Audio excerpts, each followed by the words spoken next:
2024 में होलिका दहन कब है? होलिका दहन का शुभ मुहूर्त कब से कब तक रहेगा? होलिका दहन क्यों मनाया जाता है तथा होलिका दहन के बाद क्या करना चाहिए? आज की इस वीडियो में हम इन सभी बातों को अच्छी तरह से जानने वाले हैं। अतः वीडियो को अंत तक जरूर देखें। सबसे पहले जान लेते हैं कि होलिका दहन कब है। तो दोस्तों, हिंदी पंचांग के अनुसार वर्ष 2024 में 24 मार्च को होलिका दहन है। होली भारत देश का एक प्रमुख त्योहार है। इस वर्ष 25 मार्च को होली मनाई जाएगी। होली के एक दिन पहले होलिका दहन मनाया जाता है, इसलिए 24 मार्च को पूरे भारत में होलिका दहन मनाया जाएगा। अब बात करते हैं शुभ मुहूर्त की। तो 24 मार्च को ही 9:45 से भद्रकाल लग रहा है, जो रात्रि 10:50 तक रहेगा। भद्रकाल में होलिका दहन शुभ नहीं माना जाता, इसीलिए होलिका दहन का शुभ मुहूर्त 24 मार्च को रात्रि 10:50 के बाद माना जाएगा। आइए दोस्तों, अब यह भी जान लेते हैं कि होलिका दहन के लिए किन किन वस्तुओं का इस्तेमाल करना चाहिए। तो होलिका दहन के लिए सूखे अरंड वृक्ष की डाल को गोकास्ट कंडे एवं सूखे घास आदि का इस्तेमाल करना चाहिए। हरे भरे पैरों, प्लास्टिक, रबर टायर आदि का जलना अशुभ माना जाता है। आइए अब यह भी जान ले कि होलिका दहन क्यों किया जाता है।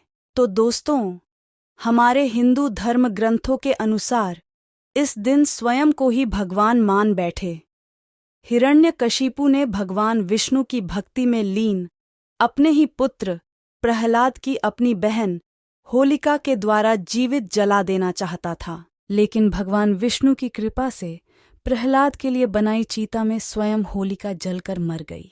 तभी से इस दिन होलिका दहन मनाने की परंपरा शुरू हुई। अब सुनते हैं होलिका दहन की पूरी कहानी। पौराणिक धर्म ग्रंथों के अनुसार पृथ्वी पर हिरण्यकशिपु नाम का एक राजा था, जो भगवान विष्णु का सबसे बड़ा शत्रु हुआ करता था। हिरण्यकशिपु ने अपने राज्य में सभी के लिए यह आदेश दिया कि कोई भी भगवान की पूजा नहीं करेगा, परंतु उसका पुत्र प्रहलाद ही भगवान विष्णु का परम भक्त था। जब हिरण्यकशिपु ने अपने स्वयं के पुत्र को भगवान विष्णु की पूजा करते हुए देखा, तो उसे यह देखा नहीं गया और हिरण्यकशिपु अपने पुत्र को दंड देने की ठान ली। हिरण्यकशिपु ने कई बार प्रहलाद को मारने की योजना बनाई, परंतु भगवान विष्णु की कृपा से प्रहलाद का बाल भी बांका नहीं हुआ। अंत में अत्याचारी हिरण्यकशिपु ने अपनी बहन होलिका से मदद मांगी, क्योंकि होलिका को यह वरदान था कि अग्नि उसे जला नहीं सकती। इसीलिए होलिका प्रहलाद को अपनी गोद में लेकर अग्नि में प्रवेश कर गई, लेकिन भगवान विष्णु की कृपा से प्रहलाद को कुछ नहीं हुआ, बल्कि होलिका अग्नि में जलकर भस्म हो गई। तब से होलिका दहन पर्व को बुराई पर अच्छाई की जीत के रूप में मनाया जाता है। होलिका जलाने के बाद सबके मन में यह प्रश्न एक न एक बार जरूर आता है कि होलिका दहन के बाद क्या करना चाहिए। तो होलिका दहन के बाद दूसरे दिन होलिका को ठंडी करने के लिए थोड़ा जल डालकर उसकी पूजा करते हैं। फिर उसकी भस्म या राख को सभी के मस्तक पर लगाते हैं। होलिका की राख को घर में लाकर खिड़की, दरवाजे आदि जगहों पर छींटा जाता है। ऐसा करने से घर की नकारात्मकता दूर होती है।